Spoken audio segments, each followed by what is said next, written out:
비가 아주 세차게 내리던 어느 날 한 남자가 창밖을 바라보고 있습니다. 이 사람은 글 공부를 하기 위해서 스승 집에서 오랫동안 머물렀는데 처음에는 너무 열심히 해서 재능이 있는 줄 알았는데 스승은 계속 더 글을 잘 쓰도록 해라 라고 하면서 칭찬을 해주지 않습니다. 어느 날 이 사람은 절망감에 휩싸였어요. 내가 그렇게 노력을 했는데 왜 되질 않는가? 나에게는 재능이 없나 보다 하면서 이제는 스승의 집을 떠나기로 마음을 먹고 짐을 쌌습니다. 하늘도 그것을 아는지 비가 세차게 내리고 있었어요. 짐을 들고 집 밖으로 나갑니다. 하늘도 울고 마음도 울고 있었어요. 그동안 젊음을 바쳤는데 이제는 무엇을 해야 되는가? 더 이상 붓을 잡고 싶지가 않았습니다. 붓을 잡을 때마다 깊은 절망감 속에 빠져들었기 때문이죠. 스승 집 앞에는 시냇가가 하나 있었는데 물이 불어나고 있습니다. 비가 오니까 점점 더 불어나는데 이상한 것이 눈에 띕니다. 바라봤어요. 개구리 한 마리가 조그만 바위 위에서 버드나무 위로 뛰어오르기 위해서 계속 점프를 합니다. 물은 점점 불어나고 있었고 이제 몇 번의 기회가 남지 않았는데 그것을 본 남자는 생각해요. 내 신세와도 같구나. 네가 아무리 노력한다고 할지라도 너는 저 버드나무에 닿을 수 없는데 왜 그렇게 안쓰럽게 하고 있니? 너는 살고자 하지만 결국은 너는 죽을 거야.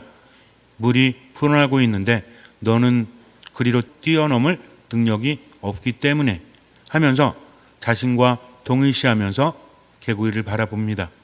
그런데 갑자기 바람이 불더니 버드나무 가지가 밑으로 조금 내려오는 거예요. 개구리가 팔짝 뜁니다. 그 틈을 놓치지 않았어요.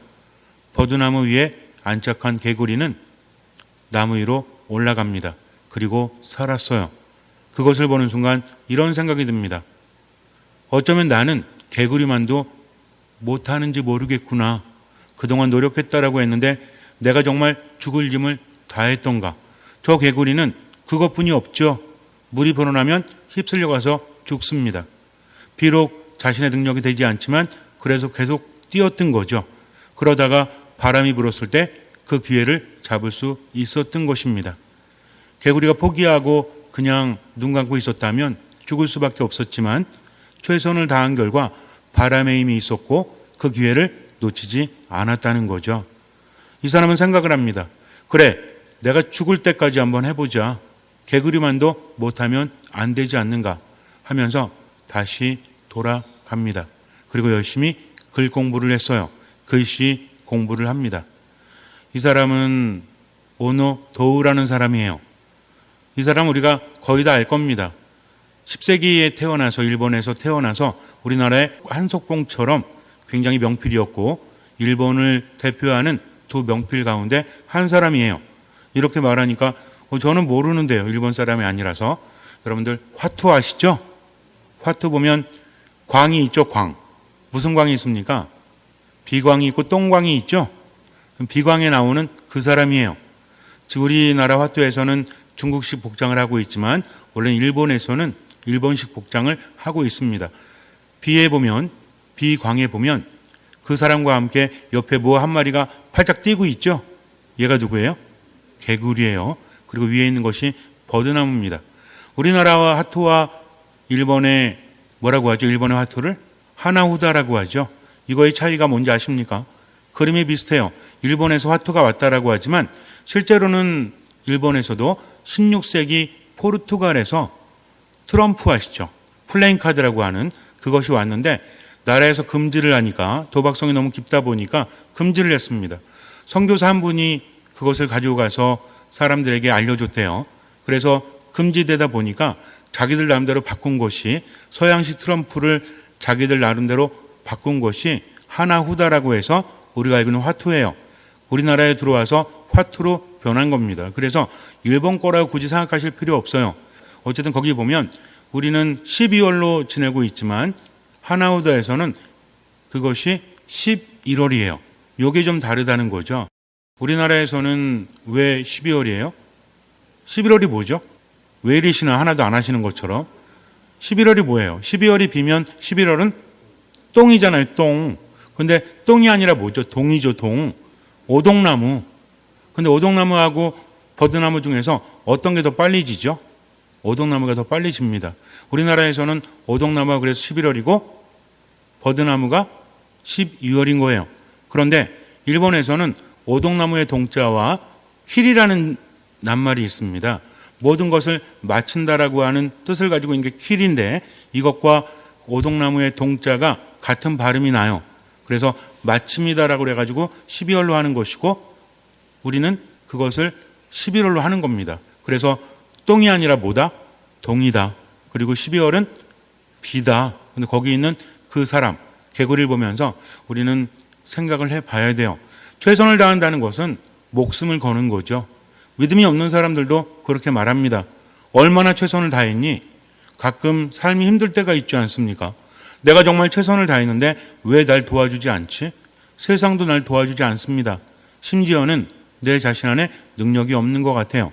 내가 뭘 잘못했다고 해서 이렇게 힘든 일이 있는가? 가족들이 아파요. 일이 잘 되지 않습니다. 그래서 내 마음도 점점 절망 속에 빠져들 때가 있죠. 그래서 심지어는 어떤 경우도 있습니까? 너무 힘드니까 다 같이 죽자 그래가지고 아이들을 죽이고 자신도 목숨을 끊는 경우도 있죠. 안타깝지 않아요? 세상에 만만한 것은 없습니다. 정말 힘들다는 거죠. 오죽 힘들면 어떻게 힘들대요? 죽도록 힘들다고 하죠. 힘들어서 죽겠다라고 합니다. 만만한 경우는 아니라는 거죠. 그러나 힘들다고 해서 절망해서 아무것도 해결될 것은 없다는 것을 우리는 알아야 돼요. 인생이라는 것이 그렇습니다. 지나고 난 다음에 결과를 가지고 평가하지 않아요. 어떤 훌륭한 위인이 있었다. 그런데 고난과 역경이 있었는데 그것을 이겨내고 위인이 됐다라는 말을 우리는 듣습니다. 그래서 삶 안에서 희망을 갖기도 하죠. 그러나 너무나 힘들죠. 가장 힘든 일이 어떤 일인지 아세요? 자기 일이라고 합니다. 가장 힘든 인생이 자기의 삶이라고 합니다. 아무리 다른 사람을 본다고 할지라도 내가 위로를 얻고 힘을 얻는다고 할지라도 얼마 가지 못한다는 거죠. 인정해야 돼요. 만만한 것은 아무것도 없습니다. 아이들에게 있어서 가장 힘든 게 뭐 같아요? 물론 특별한 경우 빼고 공부죠. 어른들이 뭐라 그래요? 야, 너 공부라는 것은 다 때가 있는 거야. 그때 공부를 해야 되고 세상에 공부만큼 쉬운 게 없단다. 아빠 엄마를 봐봐. 돈 버냐고 얼마나 힘들어. 너는 앉아가지고 공부만 하면 되지. 그럼 애들은 속으로 어떤 생각할 것 같아요? 내가 돈 벌 테니까 엄마 아빠가 공부하세요 라고 말할지도 몰라요. 왜 힘듭니까? 경쟁이니까 힘들죠. 아무리 쉬운 것도요. 여러분들 우리 자매님들 공기 좋아하시죠? 공기가 쉬워요 안 쉬워요? 뭐 쉬울 수도 있고 어려울 수도 있죠. 근데 공기 한 판에 100만 원 걸고 한번 해보세요. 다른 사람이랑. 공기가 쉽거나 어렵거나 이것을 떠나서 그 자체가 부담스러운 겁니다. 애들도 마찬가지예요. 우리는 아이들이 공부 열심히 하라고 하지만 결국 뭐 잘 보란 얘기야? 시험 잘 보란 이야기죠. 공부를 좋아하라는 이야기가 아닌 것 같아요. 공부 안 해도 시험 잘 보면 되는 거예요. 아무리 공부 열심히 해도 시험 못 보면 안 되는 거죠. 이렇게 나누니까 공부는 힘들 수밖에 없어요. 여러분들에게 있어서는 무엇이 가장 힘드십니까? 돈 버는 것? 부부 생활하는 것? 가족 생활하는 것? 어쨌든 내 삶이 가장 힘들다는 거죠. 그럴 때 우리는 어떤 선택을 해야 되는가? 지금의 시간을 어떻게 보내느냐에 따라서 결과는 달라질 수밖에 없어요. 고민하고 걱정하는 것, 그렇다고 해서 해결될 수 있는 것은 아무것도 없지만 나는 고민할 수밖에 없고 염려할 수밖에 없다는 것입니다. 내 스스로 노력해서 안 되는 것도 있다는 것을 인정해야 돼요. 그러나 최선이라는 것은 믿는 바가 있기 때문에 그렇다는 것입니다. 똥개도 자기 집 앞에서는 몇 프로 먹고 들어간대요? 50% 먹고 들어간다고 하죠. 제가 강아지를 키우다 보니까 잘 알아요. 제가 있으면 누가 됐든 짖습니다. 그런데 제가 없잖아요? 그러면 못 짖어요. 무서워가지고. 누가 있어야 되는 거예요? 주인이 있어야 한다는 거죠. 강아지를 키우면서 많이 배워요. 개만도 못하는구나. 오너도우는 개구리를 보면서 그렇게 느꼈지만 저는 개를 보면서 그렇게 느껴요. 개라는 존재는 오로지 누구만 바라보죠? 고양이는 좀 다른 것 같아요. 강아지는 주인만 바라봅니다. 주인이 있으면 그 누가 있어도 겁내지 않는다는 거죠. 그렇다면 우리는 어떻습니까? 인생이 힘들다고 해서 내 삶이 힘겹다고 해서 포기해버리고 만다면, 스스로 절망 속에 빠져들고 만다면 길이 없잖아요. 아인슈타인이 이런 말을 했다고 합니다. 신이 있을 수도 있고 신이 없을 수도 있다. 그런데 신이 있다라고 믿는 사람은 지금 최선을 다할 수 있다. 왜냐하면 신을 믿기 때문이다. 여러분들은 어떤 것을 선택하겠는가? 나는 후자를 선택한다 라고 말을 했다고 합니다. 물론 이것은 믿지 않는 사람들에게 하는 말이죠. 우리는 어떻습니까? 무엇을 바라보느냐에 따라서 인생이 달라진다고 했어요. 지금 삶이 절망적일지라도, 희망이 없다고 할지라도 오로지 하느님만 바라보고 지금을 살아가는 거죠. 내 능력이 대단하기 때문이 아니라 그분을 믿기 때문에, 그분께 맡겼기 때문에 지금을 살아가는 겁니다. 믿음이라는 것은 목숨을 다하는 거라고 했죠. 내 심장을 하느님께 드리는 거라고 했습니다. 심장을 드린다는 것은 죽음을 의미하는데 그냥 죽는 게 아니죠. 누구의 뜻대로? 하느님의 뜻대로 목까지도 드리겠습니다. 심장까지도 하느님께 드리겠습니다. 당신을 믿었기 때문에 인간적인 희망이 없다고 할지라도 최선을 다할게요. 나머진 당신께 맡기겠습니다 하면서 지금 최선을 다하는 거죠. 하느님께 기도하면서 앞으로 나아가는 겁니다.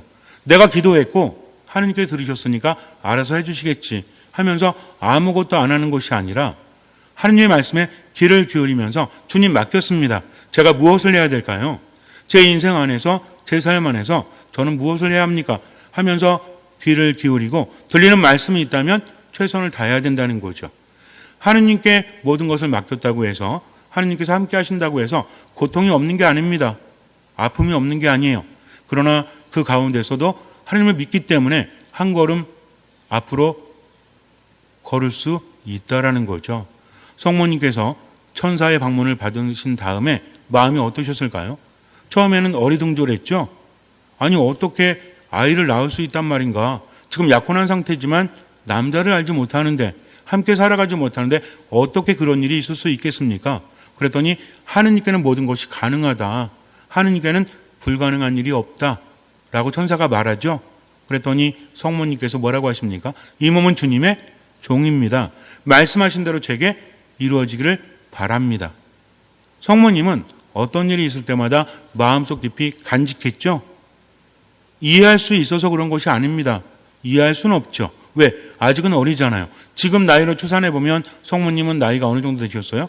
13에서 16 사이. 중학생 여자아이들 보면 돼요. 그 아이들이 인생을 알면 얼마나 알겠습니까? 하느님의 말씀이기 때문에 받아들이긴 하지만 아직은 잘 모르죠. 그러나 내가 모른다고 해서 그것을 받아들이지 않는 것이 아니라 하느님의 말씀이기 때문에 마음 깊이 간직하는 겁니다. 그러면서 인생을 살아가는 거죠. 처음에는 혼란스럽기도 하고 하느님의 말씀이기 때문에 받아들이기도 했지만 그래도 마음이 많이 힘드셨을 거예요. 그때 생각나는 한 분이 있죠. 누구였습니까? 아빠도 아니에요. 엄마도 아니에요. 이것은 그 누구도 이해할 수 없습니다. 처녀가 임신을 했다? 이것을 부모가 이해할 수 있을까요? 이게 드러나면 돌에 맞아 죽는 것이고 가문은 완전히 망가지는 거죠. 아무도 이해하지 못합니다. 그런데 한 사람이 떠올라요. 그의 이름은 엘리사벳이었죠. 왜 그렇습니까?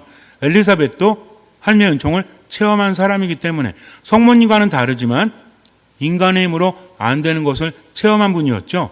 엘리사벳은 나이가 많았습니다. 이미 태가 닫혔죠. 그런데도 잉태를 했어요. 그러니 인간에게 불가능한 것이 일어났죠. 물론 성모님과는 다르죠. 좀 황당하고 당황스럽지만 그래도 엘리사벳은 좋은 거죠. 평생 한이었잖아요. 아이를 낳지 못해서 남편도 괜찮고 집안도 괜찮았습니다.